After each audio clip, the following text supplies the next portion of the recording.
हिंदू पौराणिक ग्रंथों में अनेक श्रापों का वर्णन मिलता है। हर श्राप के पीछे कोई न कोई कहानी जरूर मिलती है।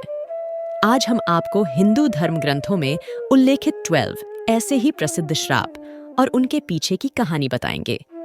कथा शुरू करने से पहले दोस्तों, चैनल पर नए हो तो वीडियो को लाइक करें और चैनल को सब्सक्राइब करें। तो कथा शुरू करते हैं युधिष्ठिर का स्त्री जाति को श्राप। महाभारत के शांति पर्व के अनुसार युद्ध समाप्त होने के बाद जब कुंती ने युधिष्ठिर को बताया कि कर्ण तुम्हारा बड़ा भाई था, तो पांडवों को बहुत दुख हुआ। तब युधिष्ठिर ने विधि विधान पूर्वक कर्ण का भी अंतिम संस्कार किया। माता कुंती ने जब पांडवों को कर्ण के जन्म का रहस्य बताया, तो शोक में आकर युधिष्ठिर ने संपूर्ण स्त्री जाति को श्राप दिया कि आज से कोई भी स्त्री गुप्त बात छिपाकर नहीं रख सकेगी। ऋष्यकिंदम का राजा पांडु को श्राप। महाभारत के अनुसार एक बार राजा पांडु शिकार खेलने वन में गए। उन्होंने वहां हिरण के जोड़े को मैथुन करते देखा और उन पर बाण चला दिया। वास्तव में वो हिरण व हिरणी ऋष्यकिंदम व उनकी पत्नी थी। तब ऋष्यकिंदम ने राजा पांडु को श्राप दिया कि जब भी आप किसी स्त्री से मिलन करेंगे, उसी समय आपकी मृत्यु हो जाएगी। इसी श्राप के चलते जब राजा पांडु अपनी पत्नी माद्री के साथ मिलन कर रहे थे, उसी समय उनकी मृत्यु हो गई। मांडव्य ऋषि का यमराज को श्राप। महाभारत के अनुसार मांडव्य नाम के एक ऋषि थे। राजा ने भूलवश उन्हें चोरी का दोषी मानकर सूली पर चढ़ाने की सजा दी। सूली पर कुछ दिनों तक चढ़े रहने के बाद भी जब उनके प्राण नहीं निकले, तो राजा को अपनी गलती का एहसास हुआ और उन्होंने ऋषि मांडव्य से क्षमा मांगकर उन्हें छोड़ दिया। तब ऋषि यमराज के पास पहुंचे और उनसे पूछा कि मैंने अपने जीवन में ऐसा कौन सा अपराध किया था कि मुझे इस प्रकार झूठे आरोप की सजा मिली।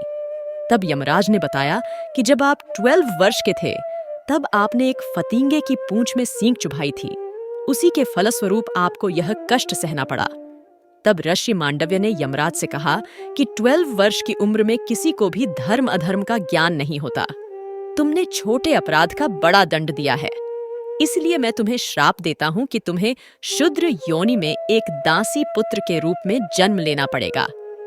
ऋषि मांडव्य के इसी श्राप के कारण यमराज ने महात्मा विदुर के रूप में जन्म लिया। उर्वशी का अर्जुन को श्राप। महाभारत के युद्ध से पहले जब अर्जुन दिव्यास्त्र प्राप्त करने स्वर्ग गए, तो वहां उर्वशी नाम की अप्सरा उन पर मोहित हो गई। यह देख अर्जुन ने उन्हें अपनी माता के समान बताया। यह सुनकर क्रोधित उर्वशी ने अर्जुन को श्राप दिया कि तुम नपुंसक की भांति बात कर रहे हो, इसलिए तुम नपुंसक हो जाओगे। तुम्हें स्त्रियों में नर्तक बनकर रहना पड़ेगा। यह बात जब अर्जुन ने देवराज इंद्र को बताई, तो उन्होंने कहा कि अज्ञातवास के दौरान यह श्राप तुम्हारी मदद करेगा और तुम्हें कोई पहचान नहीं पाएगा। तुलसी का भगवान विष्णु को श्राप। शिव पुराण के अनुसार शंखचूड़ नाम का एक राक्षस था। उसकी पत्नी का नाम तुलसी था। तुलसी पतिव्रता थी, जिसके कारण देवता भी शंखचूड़ का वध करने में असमर्थ थे। देवताओं के उद्धार के लिए भगवान विष्णु ने शंखचूड़ का रूप लेकर तुलसी का शील भंग कर दिया। तब भगवान शंकर ने शंखचूड़ का वध कर दिया। यह बात जब तुलसी को पता चली, तो उसने भगवान विष्णु को पत्थर हो जाने का श्राप दिया। इसी श्राप के कारण भगवान विष्णु की पूजा शालिग्राम शिला के रूप में की जाती है। श्रृंगी ऋषि का परीक्षित को श्राप। पांडवों के स्वर्गारोहण के बाद अभिमन्यु के पुत्र परीक्षित ने शासन किया। उसके राज्य में सभी सुखी और संपन्न थे। एक बार राजा परीक्षित शिकार खेलते खेलते बहुत दूर निकल गए। तब उन्हें वहां शमीक नाम के ऋषि दिखाई दिए, जो मौन अवस्था में थे। राजा परीक्षित ने उनसे बात करनी चाहिए, लेकिन ध्यान में होने के कारण ऋषि ने कोई जवाब नहीं दिया। ये देखकर परीक्षित बहुत क्रोधित हुए और उन्होंने एक मरा हुआ सांप उठाकर ऋषि के गले में डाल दिया।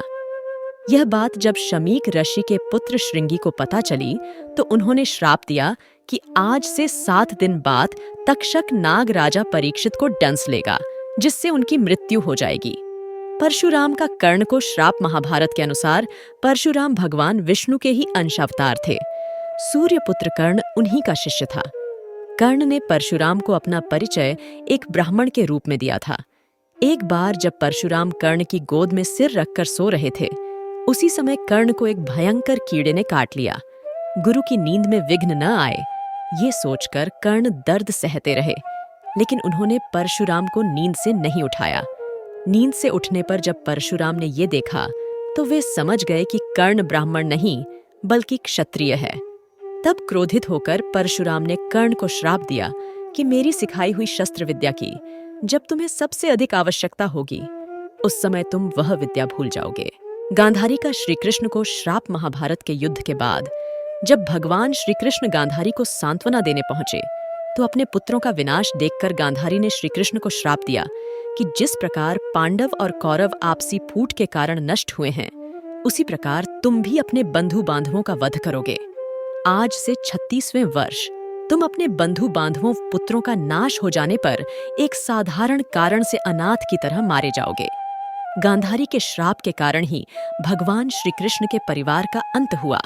शुक्राचार्य का राजा ययाति को श्राप महाभारत के एक प्रसंग के अनुसार राजा ययाति का विवाह शुक्राचार्य की पुत्री देवयानी के साथ हुआ था। देवयानी की शर्मिष्ठा नाम की एक दासी थी। एक बार जब ययाति और देवयानी बगीचे में घूम रहे थे, तब उसे पता चला कि शर्मिष्ठा के पुत्रों के पिता भी राजा ययाति ही हैं। तो वह क्रोधित होकर अपने पिता शुक्राचार्य के पास चली गई और उन्हें पूरी बात बता दी। तब दैत्य गुरु शुक्राचार्य ने ययाति को बूढ़े होने का श्राप दे दिया था। ब्राह्मण दंपत्ति का राजा दशरथ को श्राप वाल्मीकि रामायण के अनुसार एक बार जब राजा दशरथ शिकार करने वन में गए तो गलती से उन्होंने एक ब्राह्मण पुत्र का वध कर दिया। उस ब्राह्मण पुत्र के माता पिता अंधे थे। जब उन्हें अपने पुत्र की मृत्यु का समाचार मिला तो उन्होंने राजा दशरथ को श्राप दिया कि जिस प्रकार हम पुत्र वियोग में अपने प्राणों का त्याग कर रहे हैं, उसी प्रकार तुम्हारी मृत्यु भी पुत्र वियोग के कारण ही होगी। नंदी का ब्राह्मण कुल को श्राप शिवपुराण के अनुसार एक बार जब सभी ऋषिगण, देवता, प्रजापति, महात्मा आदि प्रयाग में एकत्रित हुए, तब वहां दक्ष प्रजापति ने भगवान शंकर का तिरस्कार किया। यह देखकर बहुत से ऋषियों ने भी दक्ष का साथ दिया। तब नंदी ने श्राप दिया कि दुष्ट ब्राह्मण स्वर्ग को ही सबसे श्रेष्ठ मानेंगे तथा क्रोध, मोह, लोभ से युक्त हो निर्लज्ज ब्राह्मण बने रहेंगे। शूद्रों का यज्ञ करवाने वाले व दरिद्र होंगे। नारद का भगवान विष्णु को श्राप शिवपुराण के अनुसार एक बार देव ऋषि नारद एक युवती पर मोहित हो गए। उस कन्या के स्वयंवर में वे भगवान विष्णु के रूप में पहुंचे, लेकिन भगवान की माया से उनका मुंह वानर के समान हो गया। भगवान विष्णु भी स्वयंवर में पहुंचे। उन्हें देखकर उस युवती ने भगवान का वरण कर लिया। ये देखकर नारद मुनि बहुत क्रोधित हुए और उन्होंने भगवान विष्णु को श्राप दिया कि जिस प्रकार तुमने मुझे स्त्री के लिए व्याकुल किया है, उसी प्रकार तुम भी स्त्री विरह का दुख भोगोगे। भगवान विष्णु ने राम अवतार में नारद मुनि के इस श्राप को पूरा किया। दोस्तों, ऐसी कथा सुनने के लिए हमारी वीडियो को लाइक करें और चैनल को सब्सक्राइब करें।